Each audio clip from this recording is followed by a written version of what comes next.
Hello, here we are going to see about the Unit 4 Optical Receiver Measurements and Coupling, a continuation part. So, fiber dispersion measurement. It means the dispersion measurements which will give an indication of the distortion to the optical signals. So, the delay distortion which will lead to broadening of the transmitted light pulses, and it will limit the information carrying capacity of fiber. So, there are three major mechanisms which will produce the pulse broadening of light wave signals in an optical fibers, thereby limiting an information carrying capacity. They are intermodal dispersion, material dispersion, as well as the waveguide dispersion. So in the multimode fibers, the intermodal dispersion will tends to dominant mechanism. In the single mode fibers, intermodal dispersion, which is non-existent, as only a single mode is allowed to propagate. So there are two types of dispersion measurements. One is frequency domain measurement and another one is time domain measurement. Let me see one by one. Frequency domain measurement. So the frequency domain measurement, the frequency domain intermodal dispersion measurements, which will yield the information on an amplitude versus a frequency response and phase versus a frequency response. So these data are often more useful for the system designers than the time domain pulse dispersion measurements. So especially if the equalization techniques are to be performed on the detected signal at the receiver.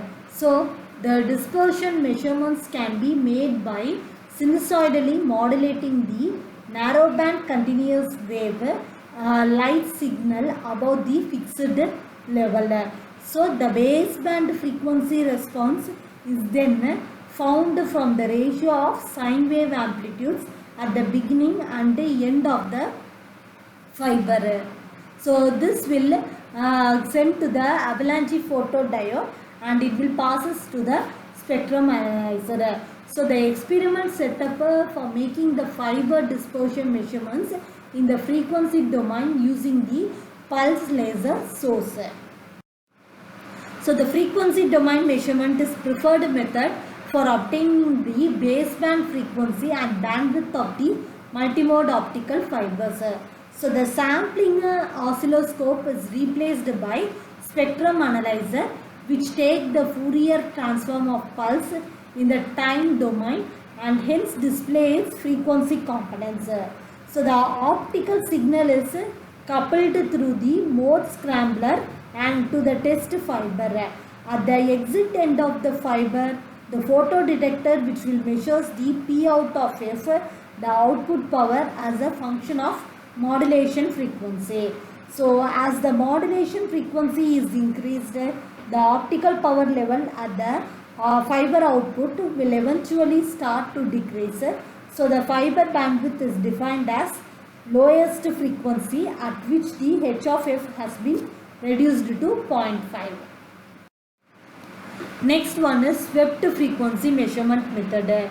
So here we have used these sweep oscillators. So in this method, the sweep oscillator which will oscillate the signals and it is sent to the driver circuit. So the driver circuit will modulate the signals and it will send the optical sources to the lens system. So the lenses will find the baseband signals and it will often produces the equalization techniques to perform on the detected signal of the fiber. So then the detected signals will be sent to the avalanche photodiode. So this avalanche photodiodes will be use the swept frequency of RF source or the microwave signal source and is used to modulate the optical carrier sinusoidally. So the input signal is then measured by substituting the short reference fiber for the test fiber, thereby yielding the P in of F. So comparison of the spectrum of the fiber output with the spectrum at the fiber, then the input will provide the baseband frequency response of the fiber under the test. After that, the memory of the proc unit will be passed into the display unit through the spectrum analyzer. We will find out the swept frequency measurements. So this schematic will shows the experimental arrangement for swept frequency measurement method to provide the fiber dispersion measurements in the frequency domain. The signal energy, which is a very narrow frequency band in the baseband region, and it will be the pulse measurement method where the signal energy is spread over entire baseband region. So the optical sources in an injection laser which may directly modulated from sweep oscillator. So the spectrum analyzers may be used in order to obtain the continuous display of swept frequency signal. So the network analyzer, which can be employed to give the phase and frequency informations. So the electrical or optical reference channels which is connected between the oscillator and the meter. The next one is fiber numerical aperture measurements. So the numerical aperture is an important optical fiber parameter as it affects the characteristics such as light gathering efficiency and the normalized frequency of fiber.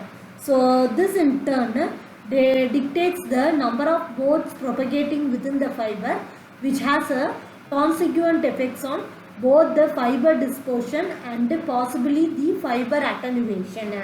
So for a step index fiber in air, the numerical aperture which will be expressed as Na is equal to sin theta A is equal to n1 square minus n2 square the whole power 1 by 2.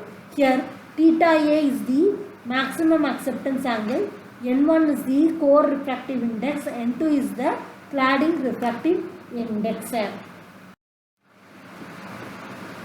So here it is assumed that the light is incident on the fiber end phase from the air with a refractive index n0 of the unit A.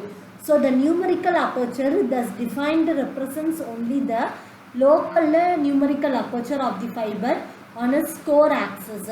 So this numerical aperture for light incident at the fiber core axis, so the graded profile which will create the multitude of the local numerical apertures as their refractive index which will changes radially from the core axis.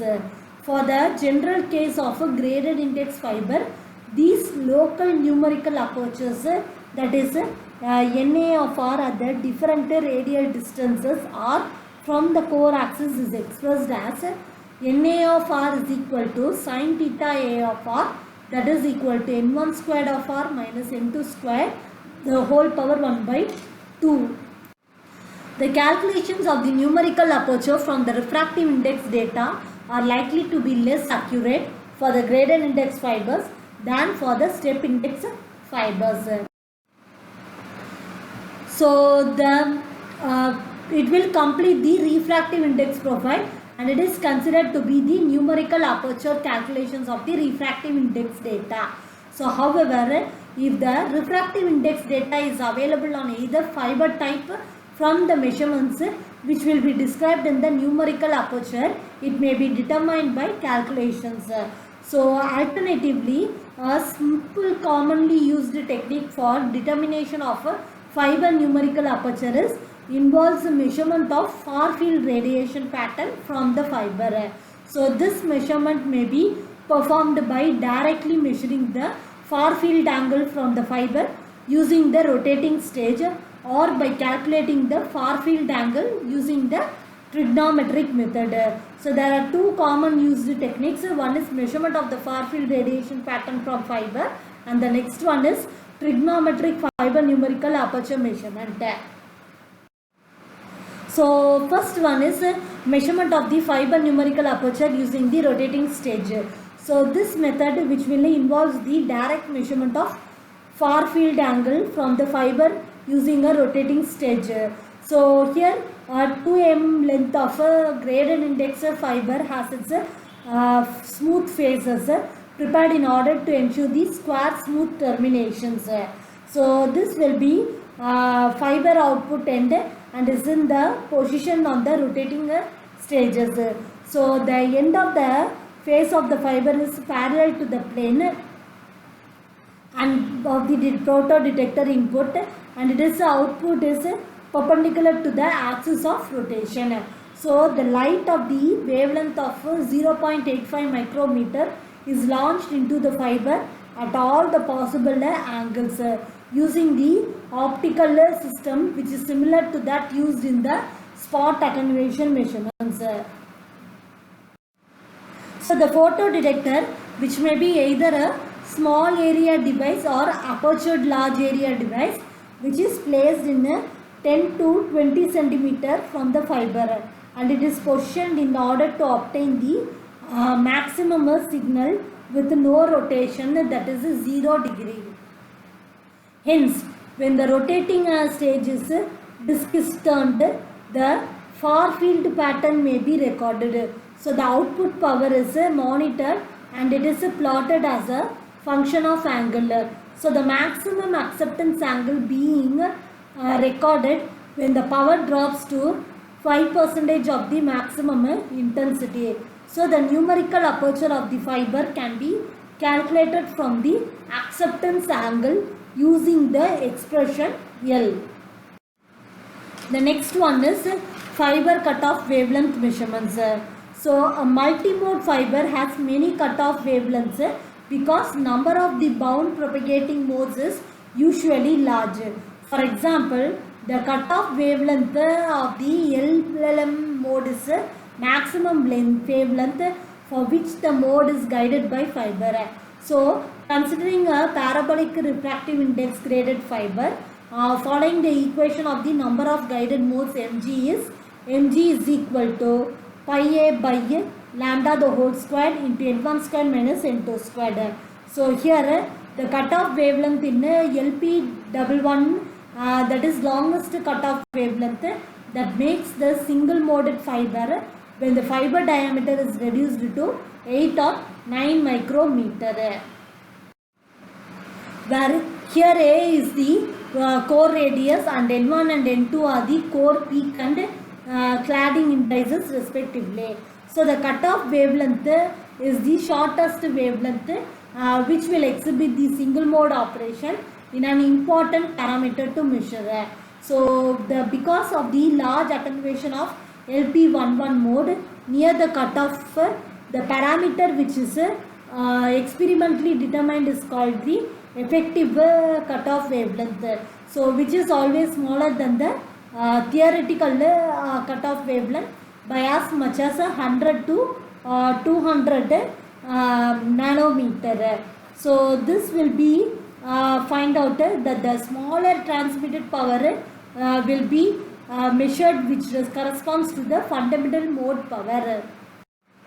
So it is the effective cutoff wavelength which will limit the wavelength region for which the fiber is effectively single mode. So the effective cutoff wavelength is normally measured by increasing the signal wavelength in a fixed length of the fiber. So since the attenuation of the LP11 mode is dependent on the fiber length, then its radius of curvature, the effective cutoff wavelength will tends to vary with the method of measurement. So the smaller transmitted power will be measured PB of lambda, which will corresponds to the fundamental mode power. So the other test apparatus is same as that which will be employed as measurement of the fiber attenuation by cutoff back method. So the launch conditions used must be sufficient to excite both the fundamental as well as the LP11 modes, and it is important that the cladding modes are striped from the fiber. So in the bending reference techniques, the power PS of lambda is transmitted through the fiber of the sample in the configuration, and it is measured as a function of wavelength. So the quantity of PS of lambda will correspond to total power which will include launched higher order modes. So then it will keep the launching conditions fixed. So at least the one additional loop of sufficiently small radius 60 millimeter or less is introduced to the test sample to filter to suppress the secondary LP11 mode without attenuating the fundamental mode at the effective cutoff wavelength.